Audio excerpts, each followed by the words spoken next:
Mental Health Mismanagement Defense, Case Analysis. Introduction. Currently, there are limited indications that mental illness may independently predict criminal behavior. Contrary to popular belief, abundant evidence indicates that people with mental illness are significantly more likely to be crime perpetrators. This report from a forensic evaluation is for Derek's counsel and outlines his mental problem for use in his defense. This paper aims to demonstrate how Derek's substance-related and addiction illnesses may have been mismanaged by the administration of diazepam without the essential attempts to regulate alcohol availability. As in the case study, research on the combined effects of diazepam and alcohol has shown a propensity to impair judgment, cognition, and motor function. According to the argument, Derek's access to alcohol should have been regulated to prevent the impairment of judgment and thinking that may have led to the involuntary homicide. Case summary. In the case study, Derek, a 20-year-old patient, is suspected of second-degree murder for murdering Yvonne, a 21-year-old woman, 1 year ago. He was admitted to a state forensic facility for additional examination and treatment while awaiting trial. Based on growth history, teachers and parents admit noticing excessive hostility, distractibility, and a lack of attention in Derek's behavior throughout Derek's youth. The loss of his maternal grandpa at the age of 13 is indicative of trauma. According to Derek's parents, there was a significant deal of emotional turmoil at home, who often submitted him to the Nelson Treatment Center for evaluation.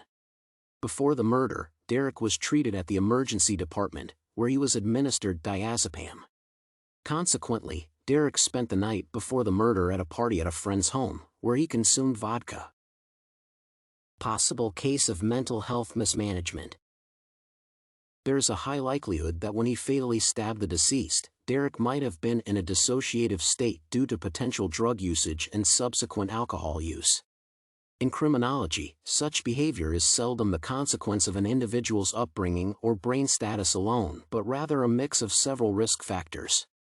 There are compelling arguments demonstrating the links between mental illness and criminal behavior.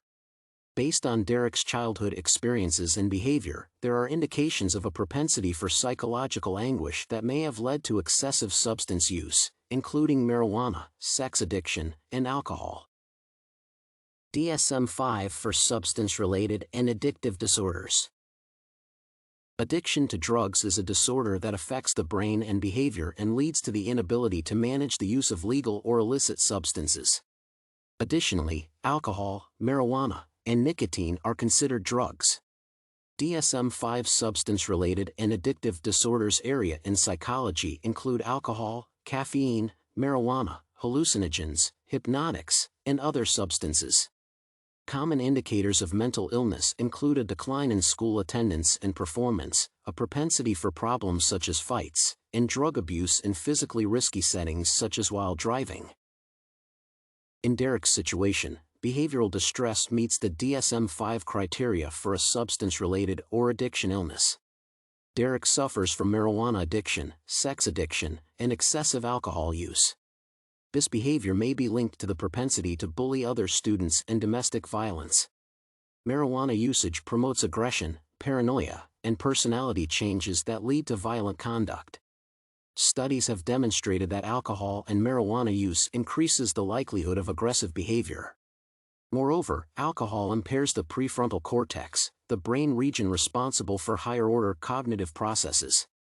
Like the DSM-5 diagnosis of substance-related and addictive illness symptoms, Derek is guilty of 6 crimes, including breaking, stealing a car without permission, and driving carelessly. Derek is experiencing psychological pain, which may have led to the senseless murder of a close friend. Call for justice for Derek's.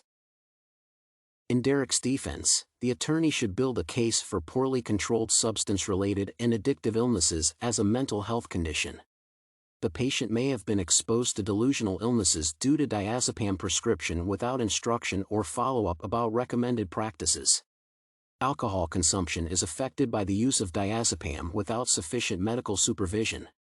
Medication followed by uncontrolled alcohol use may have compromised Derek's judgment and reasoning, leading to the murder.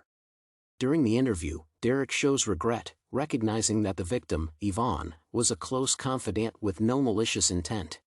In legal practice, remorse is often seen as a mitigating element, while its lack is viewed as an aggravating factor. In addition, there is no indication of the planned murder of the victim. Conclusion: Derek suffers from substance-related and addiction problems, which may have contributed significantly to the inadvertent murder of a close confidant by impairing his judgment, cognition, and motor control. Abuse of some substances, such as alcohol or prescription medicines, may result in chemical changes in the brain that increase susceptibility to addiction and mental illnesses. In this instance, Derek may have combined alcohol and diazepam to treat alcohol withdrawal symptoms without recognizing the risks. The counsel for Derek should argue for leniency based on the possibility of substance-related and addictive illnesses exacerbated by the diazepam prescription without proper advice or follow-up on alcohol use while under medication.